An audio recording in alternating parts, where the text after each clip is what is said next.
Debemos actuar de forma radical.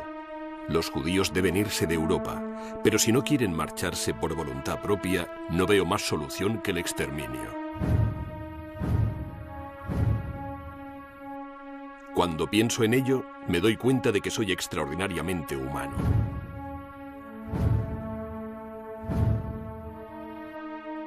Hace mucho que terminó la Segunda Guerra Mundial, pero el mundo de pesadilla de Adolf Hitler aún representa el mal extremo. Su legado fueron 40 millones de muertes, incluyendo el intento de aniquilación de toda una raza.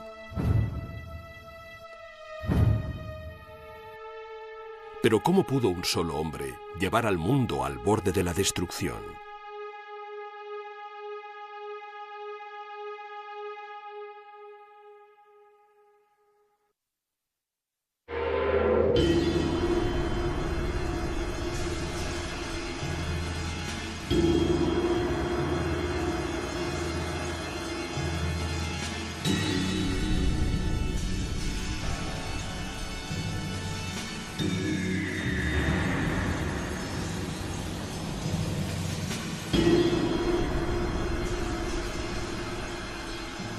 Historia de Hitler.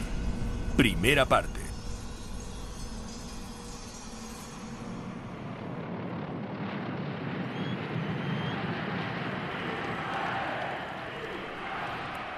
Resulta conveniente clasificar a Hitler como algo extraño, una aberración monstruosa, de algún modo distinta al resto de nosotros, pero sigue incomodándonos el hecho de que era humano. A pesar de ser el individuo más filmado y sobre el que más se ha escrito de la historia, sigue siendo una figura misteriosa, perdido entre filmaciones parpadeantes, eclipsado por el horror que desencadenó.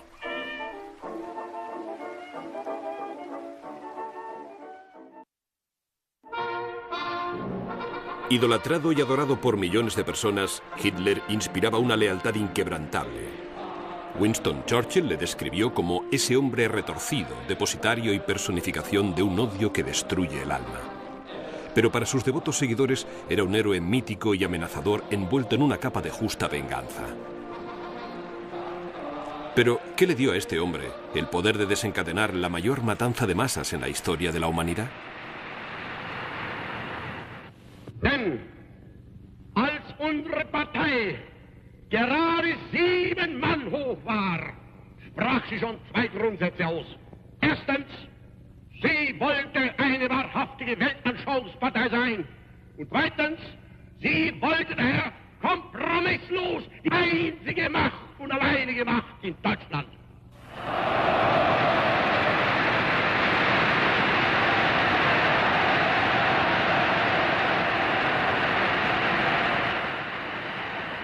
Hipnótico orador, fue con las palabras que Hitler transformó a Alemania de una república a una dictadura brutal. Fue con las palabras que lideró a su país por el camino de la guerra.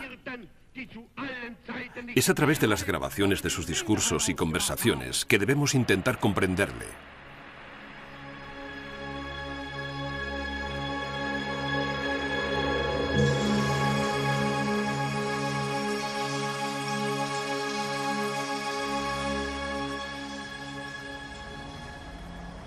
Hitler nació en el pequeño pueblo de Braunau, justo en la frontera austríaca con Alemania, el 20 de abril de 1889.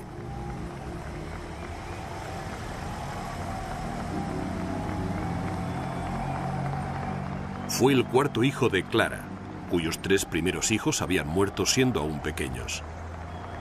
En consecuencia, la madre de Hitler se entregó plenamente a él, colmándole de cuidados y atenciones. El joven Adolf era un niño impaciente, gandul e infeliz que no se llevaba muy bien con su autoritario padre, Alois, un funcionario de baja categoría. En el fondo, pensaba que su hijo debería ser funcionario del Estado, pero me asqueaba solo pensar que un día yo estaría encadenado a una silla de funcionario. Yo solía decirle a mi padre, «Padre, piensa que...» y me interrumpía de inmediato. «Hijo, no necesito pensar, soy funcionario».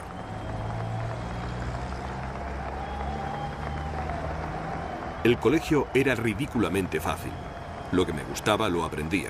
Lo que parecía irrelevante lo saboteaba por completo. Mis mejores asignaturas eran, con diferencia, geografía e historia. Siempre sacaba las mejores notas. Por otra parte, no tenía un comportamiento precisamente impecable. Me convertí en un pequeño cabecilla y era difícil de dominar. En realidad, la conducta de Hitler era perfectamente satisfactoria, pero nunca fue muy buen estudiante. Sus notas eran tan malas que se vio obligado a abandonar los estudios a los 16 años. Como de costumbre, la memoria de Hitler era altamente selectiva.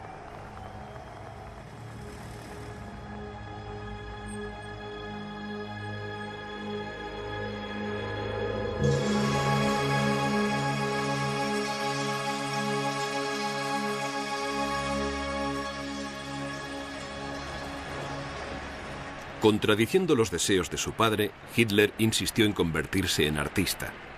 Cuando su padre murió en 1905, su indulgente madre le permitió trasladarse a Viena para intentar ingresar en la Academia Nacional de Arte. Sin embargo, aunque su trabajo era competente, incluso interesante, no impresionó a la junta académica y su solicitud fue rechazada.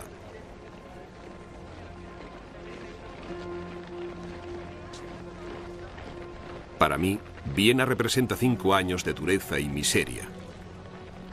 Años en los que me vi obligado a ganarme la vida, primero como peón y después como pintor. No tenía más amigos que la preocupación y el hambre insaciable. A pesar del dudoso entorno que me rodeaba, siempre conservé mi buen nombre.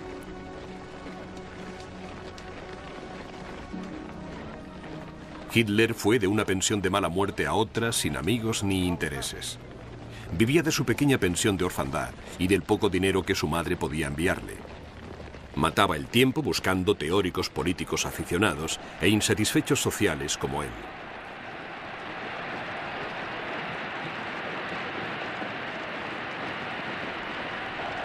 Se volvió intolerante. Odiaba el tabaco y el alcohol, a los marxistas, a los oficiales militares, el sistema educativo que le había rechazado y a los judíos.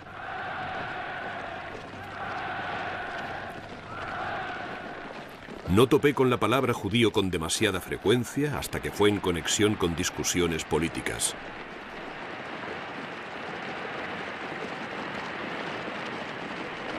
El hecho de que los judíos hubieran sido perseguidos convirtió en honor mi disgusto al oír comentarios críticos sobre ellos. Entonces, un día, mientras paseaba por el centro de Viena, me encontré con una aparición que llevaba un caflán negro y rizos de pelo negro. ¿Esto es un judío? Seguro que en Linz no tenían ese aspecto. Compré mi primer panfleto antisemítico, pero las acusaciones me parecieron monstruosas. Entonces, fuera donde fuera, empecé a ver judíos. Y cuanto más les veía, más se diferenciaban del resto de la humanidad. Mis ideas con respecto al antisemitismo sufrieron la mayor transformación de todas. Ya no evitaba las discusiones sobre la cuestión judía, ahora las buscaba. Gradualmente empecé a odiarles. Había dejado de ser un cosmopolita de carácter débil y me convertí en antisemita. Había venido a Viena para observar 3 problemas importantes: la cuestión social, el problema racial y, finalmente, el movimiento marxista. Dejé Viena siendo un antisemita convencido, un enemigo mortal del marxismo y políticamente pro-alemán. Desde entonces he tenido que aprender muy poco y no he cambiado en nada. Según sus propias palabras, a la edad de 23 años, Hitler ya había aprendido todo lo que le haría falta saber.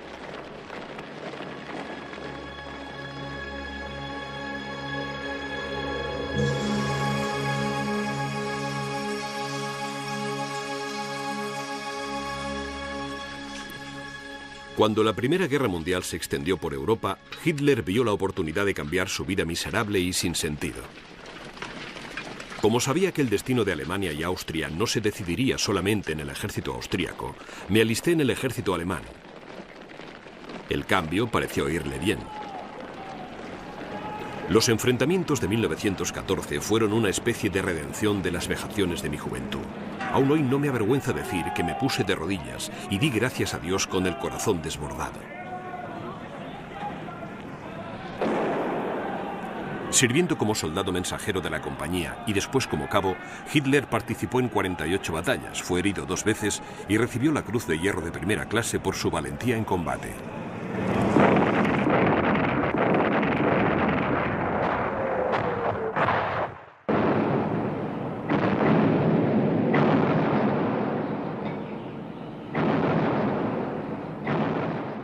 Sin embargo, Hitler no hizo ningún amigo. Meditando en las trincheras, tenía ataques de furia y declamaba a sus compañeros soldados sobre comunistas y judíos.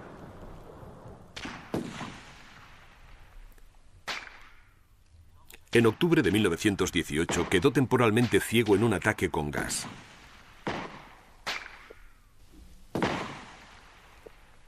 Un mes más tarde, mientras yacía convaleciente en una oscura habitación de hospital, una oscuridad más profunda se apoderó de Alemania. La guerra estaba perdida.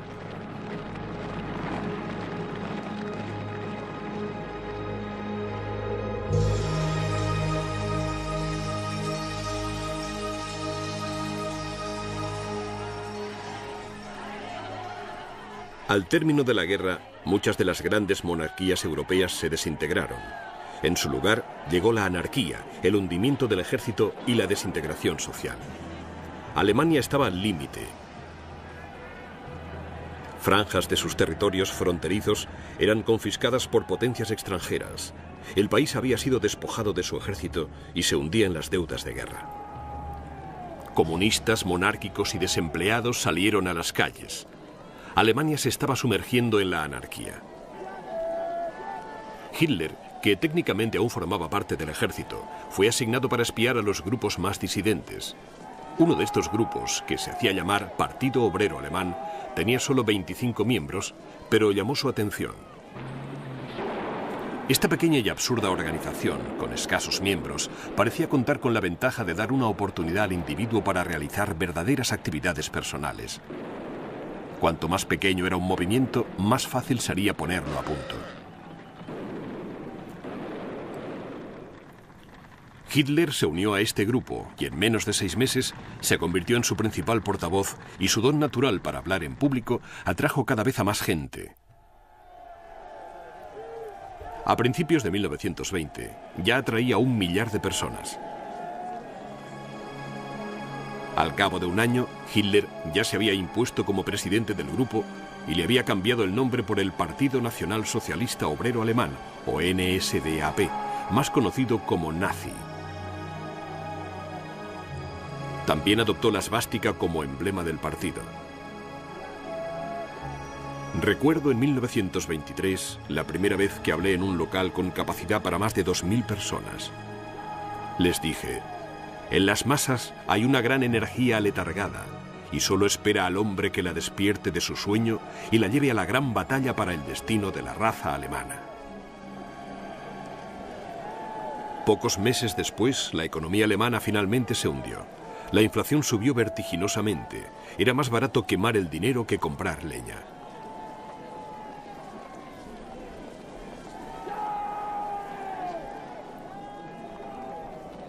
La miseria de nuestra gente es terrible de contemplar.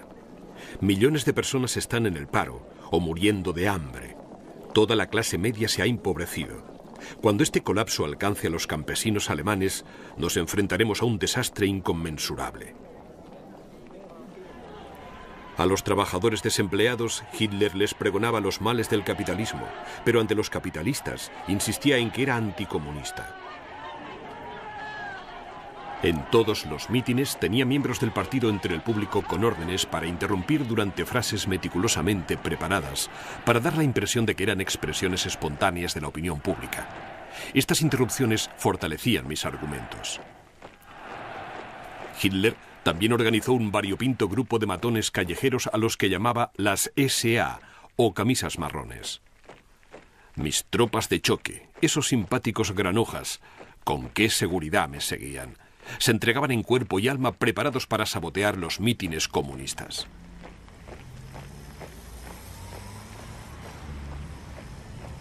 Les ordené que trataran a nuestros oponentes con dureza y les echaran de nuestros mítines.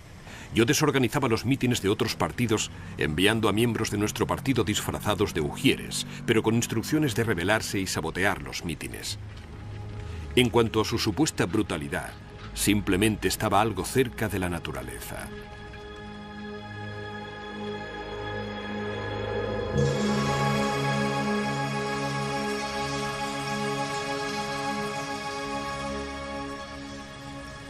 A lo largo de los siglos, la fuerza y el poder han sido factores determinantes.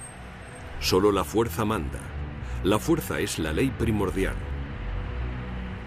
Si quieres guiar bien a la gente en un periodo difícil de la historia, no debes dudar de que cualquier individuo que activa o pasivamente se excluya de las actividades de la comunidad debe ser destruido. Los extremos deben combatirse con extremos. Debemos ser, antes que nada, los nacionalistas más fanáticos. La vida económica de una nación depende de la fortaleza de un Estado nacional. No depende de frases como libertad para el pueblo.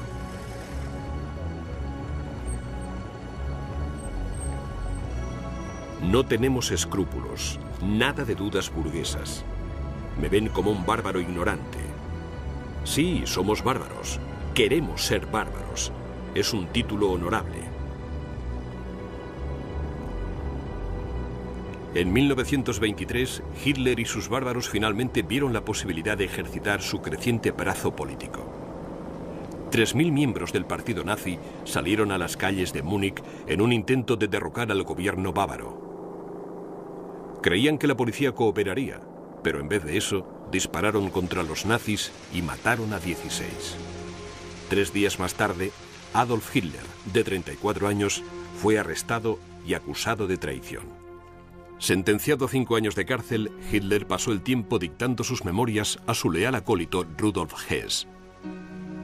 Mein Kampf, o Mi lucha, era una larga e inconexa diatriba contra los objetivos favoritos de Hitler: judíos, extranjeros de todas clases y comunistas.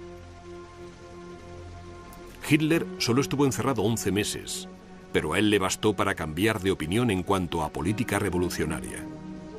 En lugar de trabajar para llegar al poder mediante un golpe armado, tendremos que respirar hondo y entrar en el gobierno. Si ganarles en votos tarda más que ganarles a tiros, por lo menos el resultado estará avalado por su propia constitución. Tarde o temprano obtendremos la mayoría y cuando ocurra, Alemania será nuestra.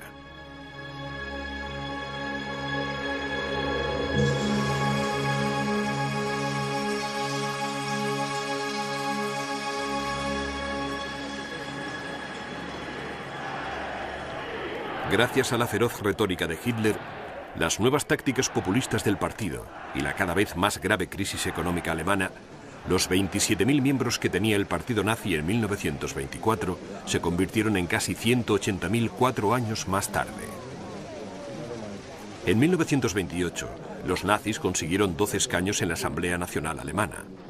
2 años después, eran la segunda fuerza más votada de Alemania. Para nosotros, ganar escaños en el Parlamento no es un objetivo en sí, sino el medio para alcanzar un objetivo. No somos, por principio, un partido parlamentario. Sería una contradicción con nuestra actitud general. El partido no debe oxidarse en el Parlamento, no debe desgastarse en superfluas batallas de palabras, pero la bandera con el círculo blanco y la esvástica negra será izada sobre toda Alemania el día que marcará la liberación de nuestro pueblo.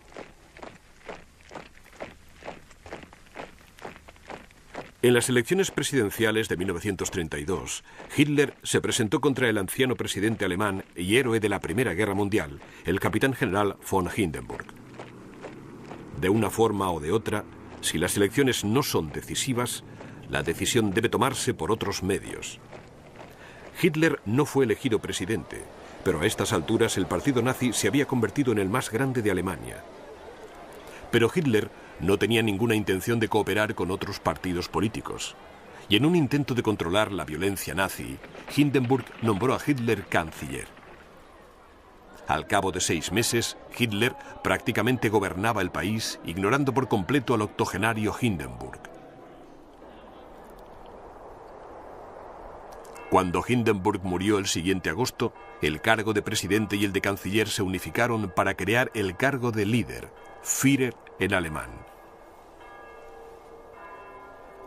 ¡Ajá! ¡Qué gran inspiración tuve al rechazar el cargo de presidente del Reich! ¿Pueden imaginarlo? Presidente Adolf Hitler. No hay título mejor que el de Führer.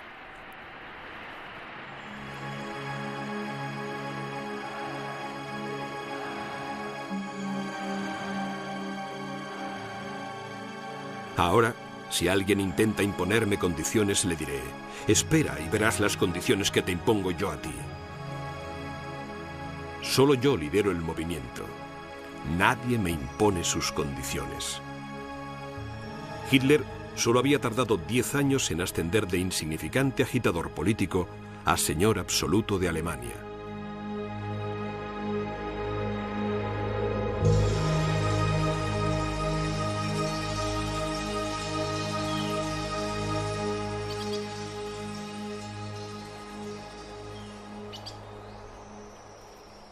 A pesar de su habilidad para dominar a las masas, Adolf Hitler se sentía incómodo entre la gente y nunca fue capaz de mantener amistades duraderas.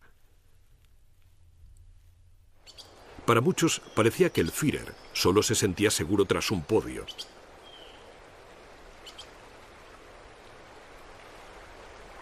En las ocasiones formales se mostraba inquieto, se tiraba de la ropa y se frotaba las manos. Para disimular su incomodidad, a menudo Hitler optaba por ser maleducado. En una ocasión, un admirador le preguntó al Führer cómo recibía a los embajadores extranjeros en una recepción. Es muy sencillo. Le miro directamente a los ojos hasta que pierde la compostura y entonces le pregunto: ¿le sienta bien el clima de Berlín a su excelencia? Y mientras farfulla una respuesta, yo ya me estoy dirigiendo a la siguiente persona. Sin embargo, a Hitler le gustaban particularmente las mujeres, y él a ellas. Se extasiaban ante sus ojos azules. El mundo está lleno de mujeres encantadoras. Mi tragedia particular es que, como jefe de Estado, siempre tengo a las damas más venerables como compañeras de cena. Preferiría ir y escoger a alguna secretaria o dependienta mona. Cuanto más grande es el hombre, menos importante es la mujer. Aún así, Hitler insistía en que había que respetar a las mujeres. Una sociedad en la que se considerara a las mujeres meras esclavas representaría una cara regresión para la humanidad. En tiempos prehistóricos, el matriarcado era una forma bastante extendida de organización social. Pero Hitler tenía sus límites. Detesto a las mujeres que se meten en política, y si encima se meten en cuestiones militares, se convierte en algo absolutamente insoportable. En ninguna sección del partido nazi una mujer ha tenido jamás el derecho de ocupar ni el puesto más insignificante.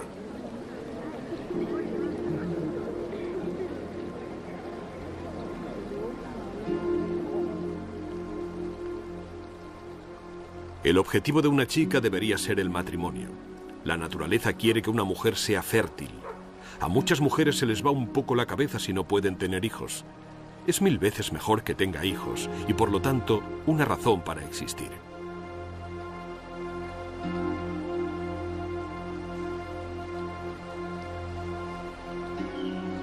Muchas de las mujeres en la vida de Hitler procedían de familias humildes como la suya.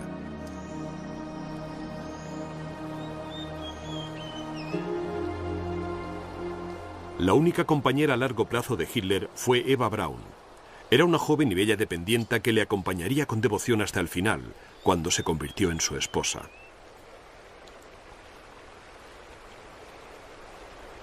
Curiosamente, el cariño que Adolf Hitler sentía por los niños parecía genuino. Disfrutaba de su compañía y se le daba bien contar cuentos. Imitaba la voz de los diferentes personajes para deleite de su pequeña audiencia. Pero por muy encantadores que fueran, los niños también tenían un propósito en la Alemania de Hitler.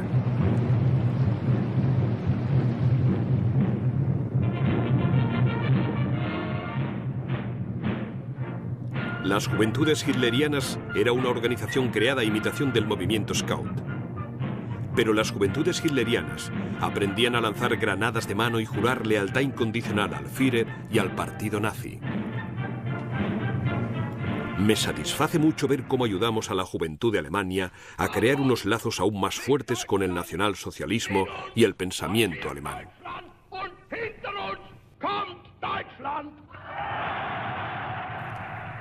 Cualquiera que conozca el espíritu de la juventud comprenderá que son ellos los que esperan con más alegría oír un grito de guerra. La juventud trabaja sin parar por una idea, a pesar de lo que las generaciones mayores hagan para detenerles.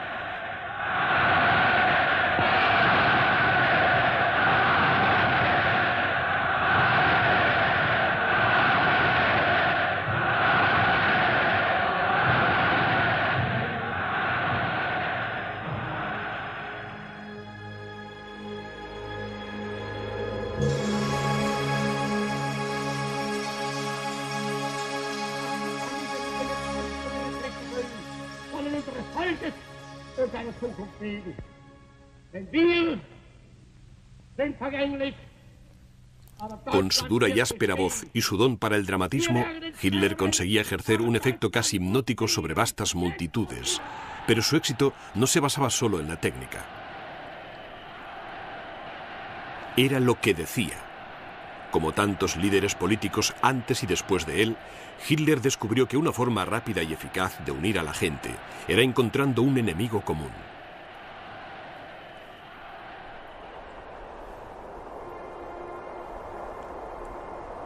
La función de la propaganda no consiste en sopesar los derechos de otras personas. Su labor es la de servir a nuestros propios derechos siempre y con decisión. La genialidad de un líder debe otorgarle la capacidad de hacer que parezca que distintos oponentes pertenezcan a una misma categoría. Las mejoras de cualquier tipo deben completarse obligatoriamente con una lucha contra alguna casta o clase social. Mi objetivo es provocar agitaciones revolucionarias, sin tener en cuenta los métodos que tenga que utilizar para conseguirlo. Con esto en mente, debía encontrar el tipo de víctima adecuado. Analicé todas las soluciones posibles y llegué a la conclusión de que una campaña contra los judíos sería tan popular como exitosa. Están completamente indefensos y nadie se molestará en protegerles. Auch nur einer von uns atmen kann, wird diese Bewegung seine Kräfte leihen und für sie eintreten, so wie in den Jahren, die hinter uns liegen. Dann wird vor Trommel die Trommel kommen, zur Fahne die Fahne, dann wird zur Gruppe die Gruppe stoßen, zum Gau der Gau und dann wird endlich diese gewaltige Kolonne der geeinten Nation nachfolgen, das früher zerrissene Volk.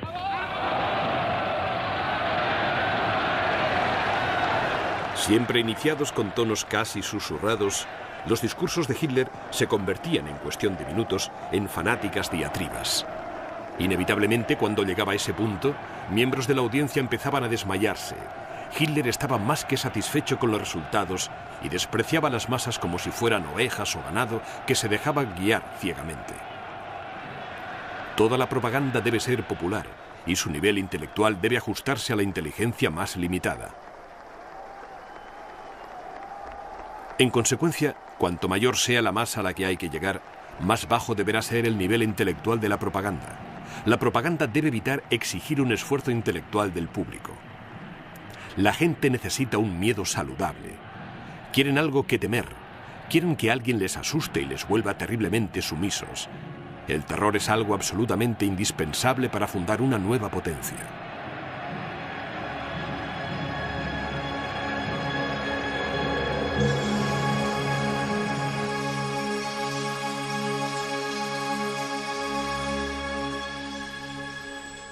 Uno de los secretos del éxito de Hitler fue comprender que distintos públicos necesitaban oír cosas distintas.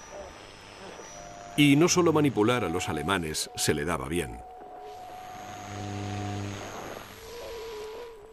Debemos atraer a todos los pueblos germánicos de Europa hacia la línea de pensamiento alemana de forma sistemática. Pero la propaganda destinada para el extranjero no debe basarse en la utilizada para consumo nacional.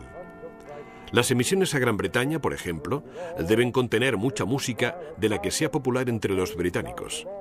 Así se acostumbrarán a oírla cada vez más. Como dice el viejo refrán, pequeñas gotas de agua acabarán desgastando la piedra.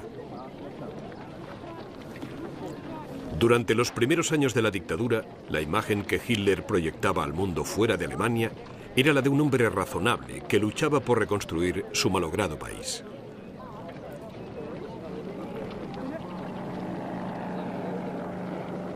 En Alemania, la gente decide cómo quiere vivir. Eligen a los jefes de gobierno. Por primera vez en la historia de Alemania, tenemos un Estado que ha abolido por completo todos los prejuicios sociales.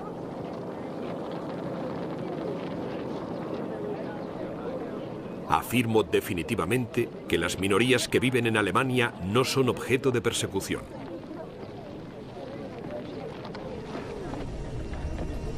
Los prejuicios clasistas no tienen lugar en un Estado socialmente avanzado como el nuestro.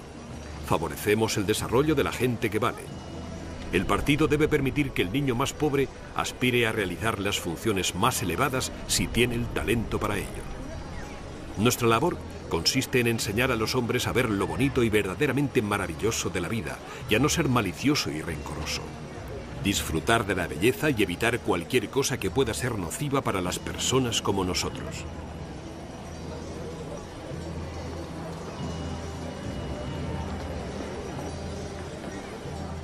Hitler le dijo al mundo exactamente lo que éste quería oír.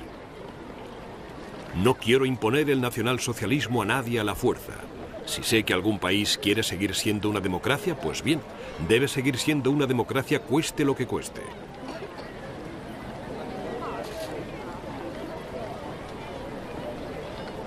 El gobierno nacional tiene como deber utilizar la igualdad de derechos como instrumento para asegurar y mantener la paz que el mundo necesita hoy más que nunca.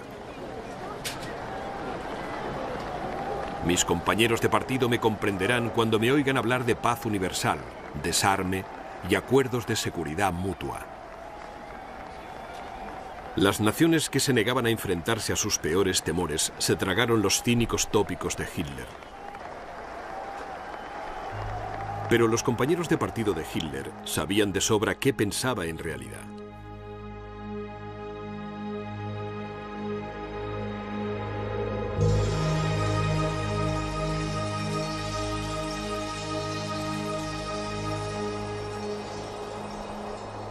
Según los norteamericanos, Norteamérica tiene lo mejor, lo más grande y lo más eficiente de todo el mundo. Tiene el cerebro de una gallina. Bueno, la desilusión será aún mayor cuando su castillo de cartas se venga abajo. Los británicos no conocen el concepto de caballerosidad en la guerra. Son realistas, no tienen escrúpulos y son fríos como el hielo.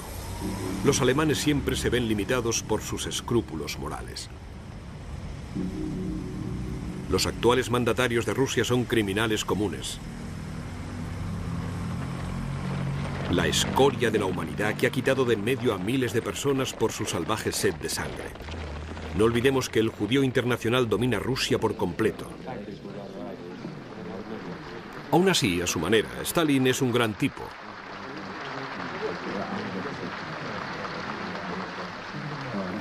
El veneno de Hitler llegó incluso a sus pocos aliados. La susceptibilidad de los italianos proviene de su complejo de inferioridad. Es la susceptibilidad de un pueblo que se siente culpable. La intolerancia de Hitler no se limitaba meramente a las nacionalidades. La religión era uno de sus objetivos favoritos. El cristianismo es una invención de mentes enfermas. Promulga dogmas inconsistentes y los impone a la fuerza. La simple visión de uno de esos abortos en sotana me saca de mis casillas.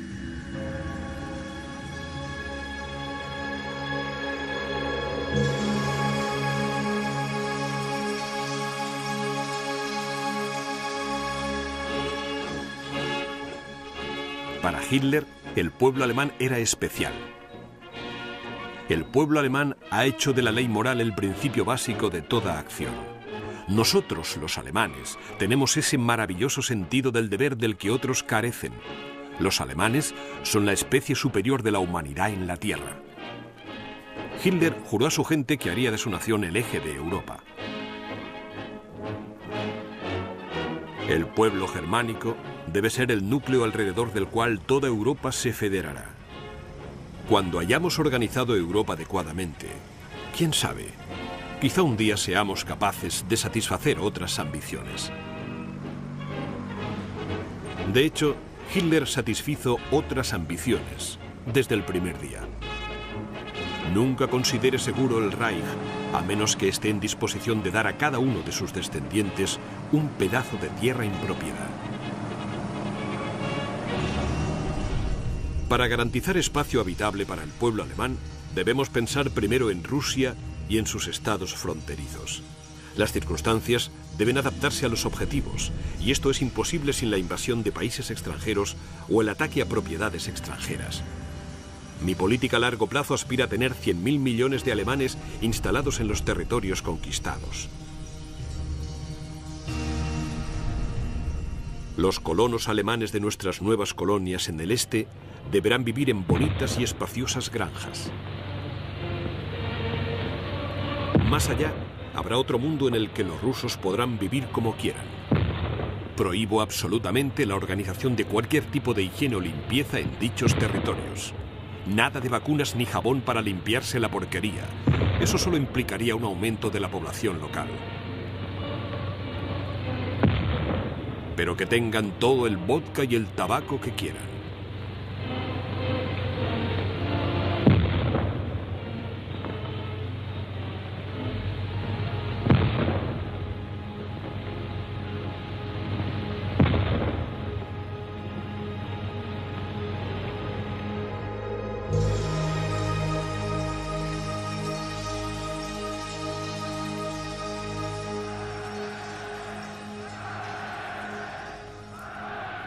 Desgraciadamente para la historia, Hitler no era de los que hablan mucho y hacen poco. En cuanto llegó al poder, convirtió sus palabras en acciones y el mundo cambió para siempre. Alemania solo puede salvarse con la acción. Un gobierno necesita poder, necesita fuerza. Debe imponer las ideas que considera correctas con mano de hierro.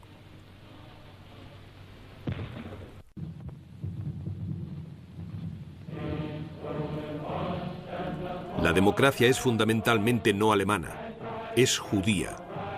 Esta democracia judía, con sus decisiones de la mayoría, siempre ha sido un medio para la destrucción del liderazgo ario.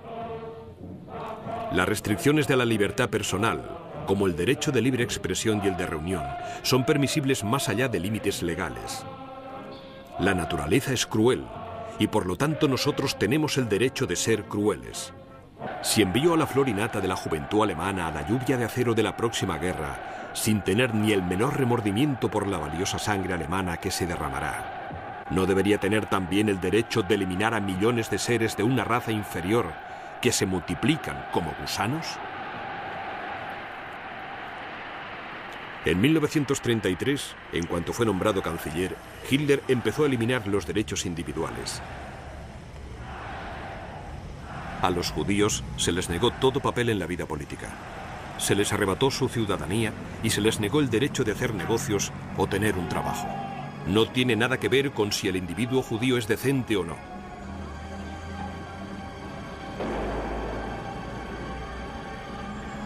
Mi primera labor será la aniquilación de los judíos. Haré construir filas de horcas. Se colgará a los judíos indiscriminadamente y se les dejará colgando hasta que apesten. En cuanto se les descuelgue, se colgará al siguiente grupo hasta exterminar hasta el último judío. Es un espectáculo vergonzoso ver cómo todo el mundo democrático rezuma simpatía por el pobre y atormentado pueblo judío.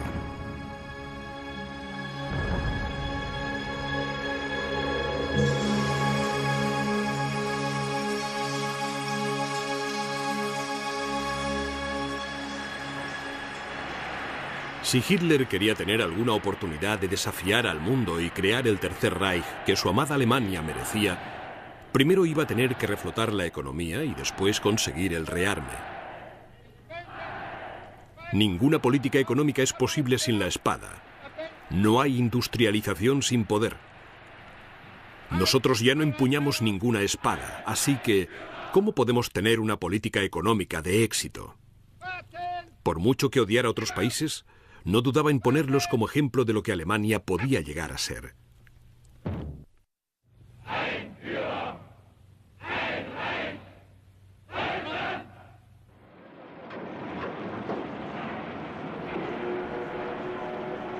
En Norteamérica todo está fabricado a máquina. Así sus trabajadores no necesitan ser especializados y por lo tanto son sustituibles. En ese aspecto estamos muy por detrás de los norteamericanos.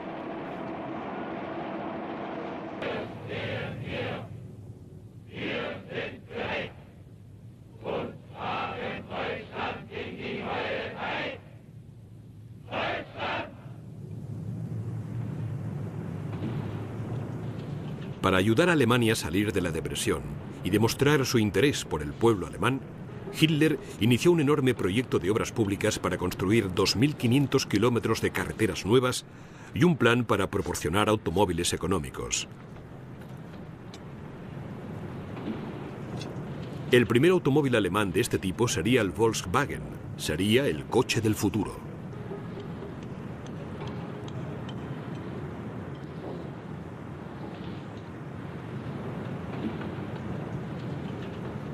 Los coches económicos eran el menor de los problemas de Alemania. No contaba con prácticamente ninguno de los recursos naturales que requería la industria pesada. Conseguir bienes naturales quería decir cogérselos a otro, por la fuerza.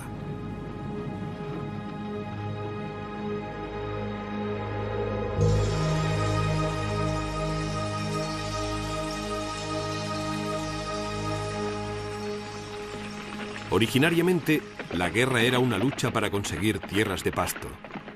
Ahora es una lucha por las riquezas de la naturaleza. En virtud de las leyes de la naturaleza, esas riquezas pertenecen al que las conquista. La ley de la selección natural justifica la lucha incesante, permitiendo la supervivencia del más fuerte.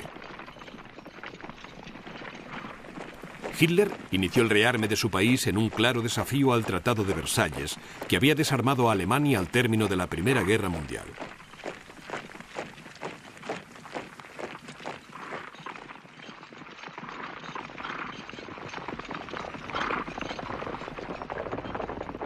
En 1934, el ejército alemán contaba con 100.000 hombres, ningún tanque, ningún avión y muy poca artillería.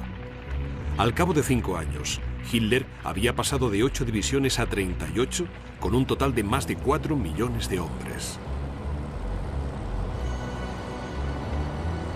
Hitler exageraba constantemente el potencial militar de Alemania como si desafiara a los demás a que le detuvieran.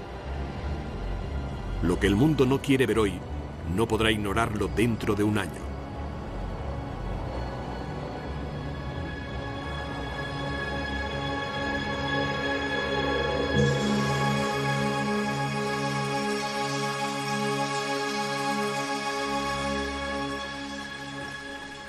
A pesar de su actitud y sus amenazas, Hitler sabía que Alemania no estaba preparada para una guerra prolongada. Sus recursos naturales limitados y la amenaza de un bloqueo naval impuesto por la Gran Bretaña requería algo nuevo, algo rápido y devastadoramente eficaz.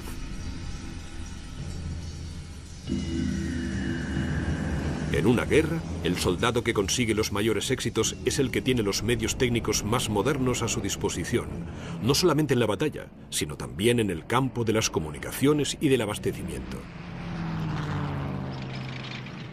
Lo importante es contar con una superioridad técnica en todos los ámbitos. Debemos enfrentarnos al enemigo con novedades que le cojan por sorpresa para que podamos tener siempre la iniciativa. Este nuevo ejército, altamente móvil y tecnológicamente avanzado, se enfrentaría al enemigo en una serie de ataques rápidos y duros, pensados para coger a la oposición con la guardia baja y hacer que continuara así. Esta era la teoría básica de lo que Hitler llamaba Blitzkrieg, la guerra relámpago. Y si funcionó la primera vez, Hitler no veía por qué no podía seguir funcionando indefinidamente. Atacaremos siempre primero, siempre daremos el primer golpe. No retrocederé ante nada. Nada me impedirá que saque provecho de toda ventaja. La próxima guerra será increíblemente sangrienta y cruda. No habrá distinción entre combatientes militares y civiles.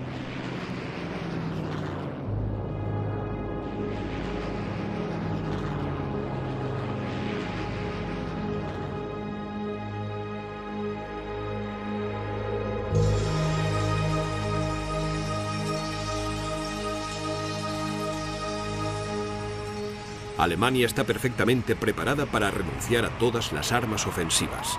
Alemania está preparada para llegar a un acuerdo solemne de no agresión. Como Estado fuerte que somos, estamos dispuestos a embarcarnos en una política de entendimiento con el mundo que nos rodea. No queremos nada de los demás, no tenemos ningún deseo ni petición. Queremos la paz. Mientras Hitler hablaba de paz, el ejército se preparaba para la guerra. El 27 de febrero de 1936, las fuerzas alemanas entraron en Renania, el antiguo corazón industrial de Alemania, que había sido dividido entre Francia y Bélgica después de la Gran Guerra. Una vez más, Hitler habló al mundo y esperó la reacción de Europa. Ahora que Renania ha recuperado la soberanía alemana y la igualdad, espero de todo corazón que la inteligencia y la buena voluntad de los gobiernos europeos responsables consigan mantener la paz para Europa. La paz es nuestro tesoro más preciado. Francia, Bélgica y Gran Bretaña no hicieron nada. Personalmente, Hitler sintió un gran alivio. Las 48 horas tras la marcha hacia Renania fueron las peores de mi vida. Si los franceses hubieran tomado Renania, hubiéramos tenido que retirarnos con el rabo entre las piernas. Los recursos militares de que disponíamos habrían sido totalmente inadecuados siquiera para una resistencia moderada. Para celebrar su primera gran victoria, Hitler y el partido nazi celebraron un gran rally en la ciudad de Nuremberg. Se regocijó con la anexión de Renania. Puede que en el extranjero no les gustemos, pero nos respetan y tenemos su atención. Eso es lo importante. Sobre todo, hemos dado la mejor de las suertes a millones de nuestros conciudadanos, su regreso a nuestro gran Reich alemán.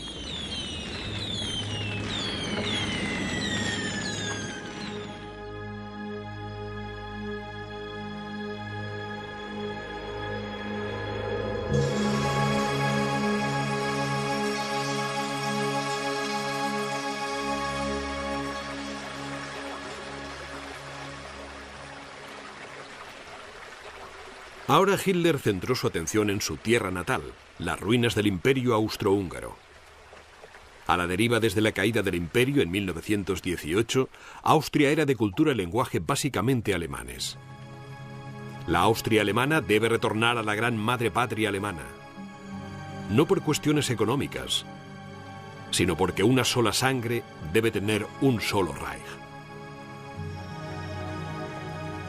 Unos cuantos asesinatos metódicamente planeados, una intensa presión política y algunas amenazas a duras penas disimuladas ayudaron a convencer al gobierno austriaco de que debería rendirse ante Alemania.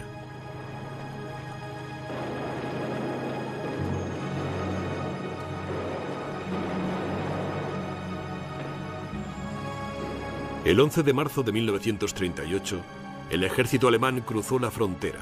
Una vez más, el Reich de Hitler se expandía sin un solo disparo.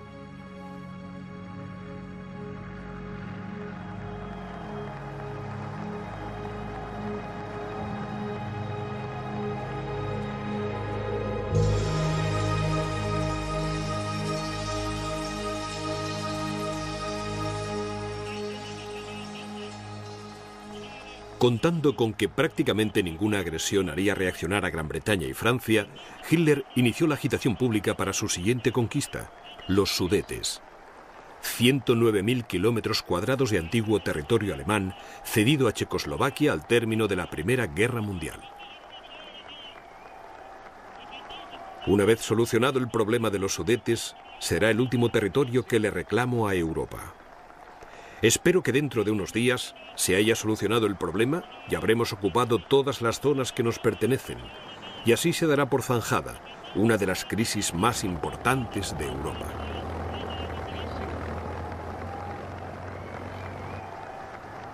Me doy perfecta cuenta de cómo se siente Herr Hitler, que debe abogar por los otros alemanes.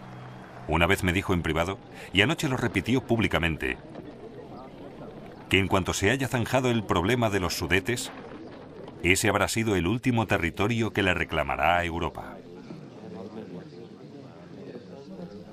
El gobierno británico y el francés creyeron a Hitler, y a finales de 1938 firmaron un tratado de paz en Múnich, permitiendo a Alemania que se quedara con los Sudetes y protegiendo a Checoslovaquia de posibles pérdidas futuras.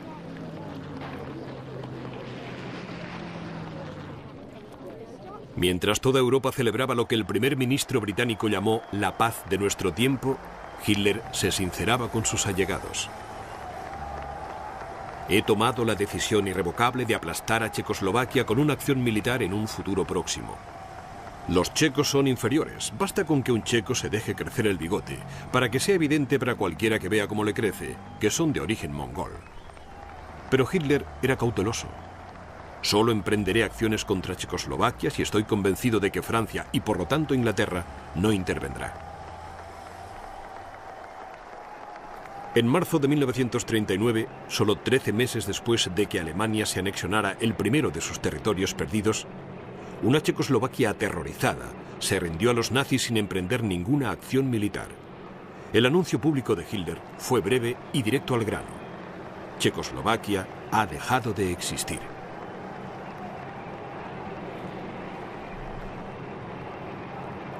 La toma de Checoslovaquia solo 4 meses después de garantizar su seguridad no sería el último pacto que Hitler iba a romper ese año. Embriagado por el éxito y la negativa de los aliados de Checoslovaquia de acudir en su ayuda, Hitler fijó de inmediato su atención en la vecina Polonia, con la que había firmado un tratado de no agresión hacía 5 años. Pero desde mucho antes de firmar este tratado con Polonia, Hitler profesaba un odio ciego hacia los polacos. Los polacos han nacido especialmente para el trabajo duro. Deberíamos utilizarles meramente como fuente de trabajo no especializado. Los polacos solo deberían tener un amo, los alemanes. Todos los representantes de la intelectualidad polaca deben ser exterminados. Me gustaría matar sin piedad a todos los hombres, mujeres y niños de la raza polaca o que hablen polaco. Adolf Hitler estaba a punto de abrir las puertas del infierno.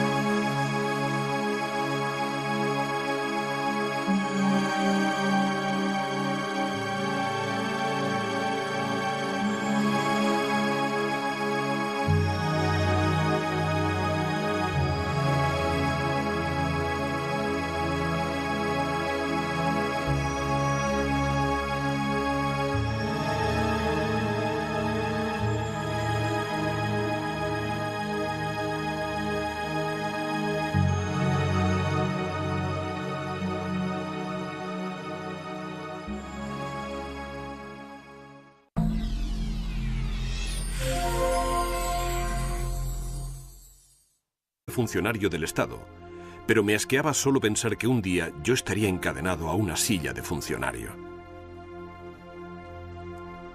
Yo solía decirle a mi padre, «Padre, piensa que...» y me interrumpía de inmediato. «Hijo, no necesito pensar, soy funcionario».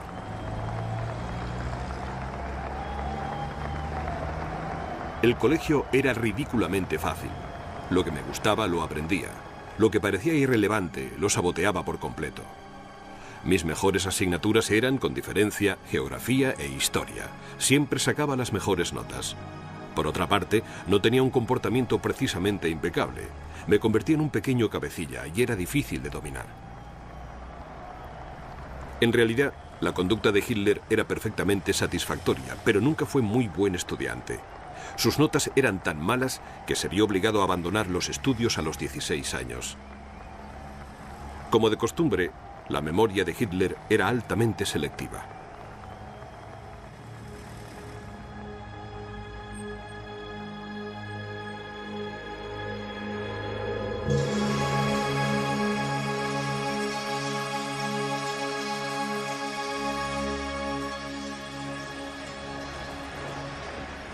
Contradiciendo los deseos de su padre, Hitler insistió en convertirse en artista.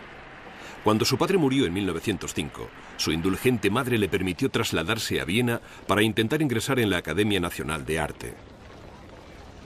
Sin embargo, aunque su trabajo era competente, incluso interesante, no impresionó a la Junta Académica y su solicitud fue rechazada.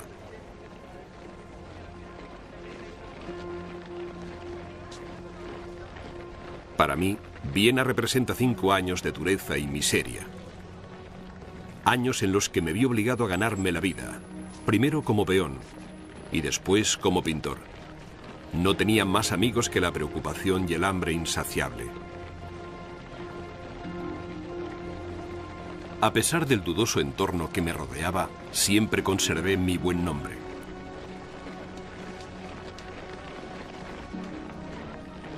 Hitler fue de una pensión de mala muerte a otra sin amigos ni intereses.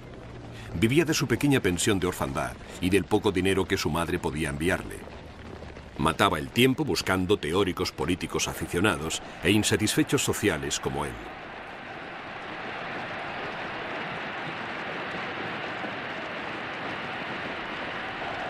Se volvió intolerante. Odiaba el tabaco y el alcohol, a los marxistas, a los oficiales militares, el sistema educativo que le había rechazado y a los judíos.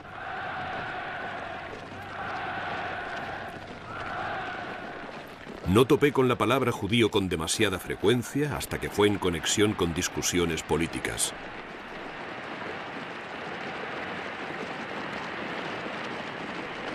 El hecho de que los judíos hubieran sido perseguidos convirtió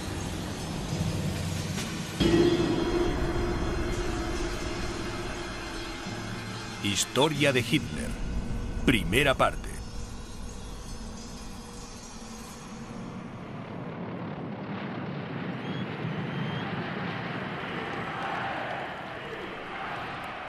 Resulta conveniente clasificar a Hitler como algo extraño, una aberración monstruosa, de algún modo distinta al resto de nosotros, pero sigue incomodándonos el hecho de que era humano. A pesar de ser el individuo más filmado y sobre el que más se ha escrito de la historia, sigue siendo una figura misteriosa, perdido entre filmaciones parpadeantes, eclipsado por el horror que desencadenó.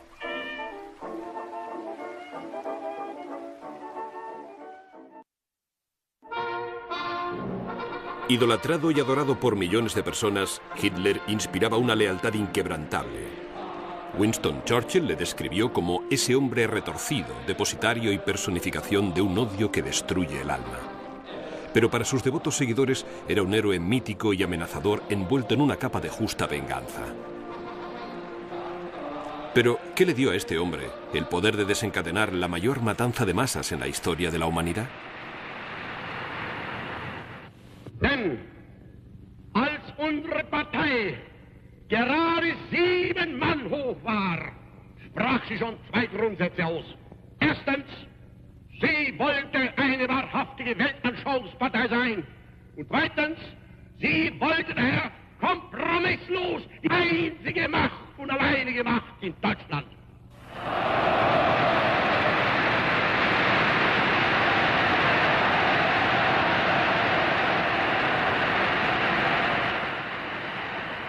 Hipnótico orador, fue con las palabras que Hitler transformó a Alemania de una república a una dictadura brutal. Fue con las palabras que lideró a su país por el camino de la guerra. Es a través de las grabaciones de sus discursos y conversaciones que debemos intentar comprenderle.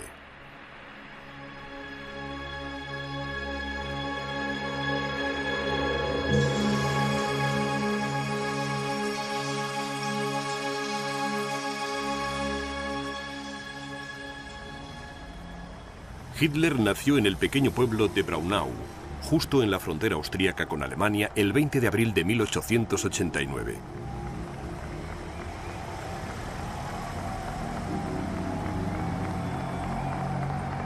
Fue el cuarto hijo de Clara, cuyos 3 primeros hijos habían muerto siendo aún pequeños. En consecuencia, la madre de Hitler se entregó plenamente a él, colmándole de cuidados y atenciones.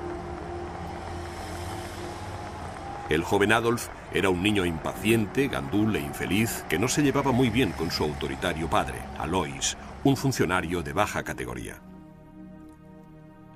En el fondo, pensaba que su hijo debería ser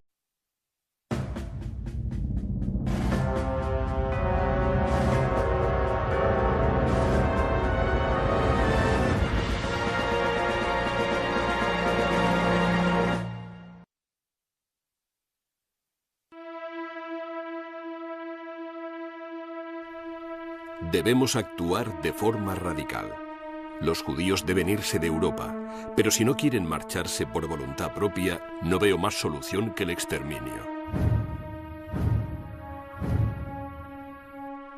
Cuando pienso en ello, me doy cuenta de que soy extraordinariamente humano.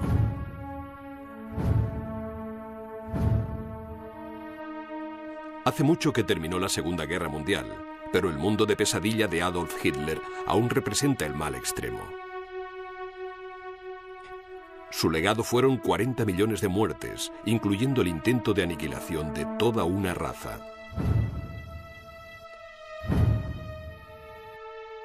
Pero ¿cómo pudo un solo hombre llevar al mundo al borde de la destrucción?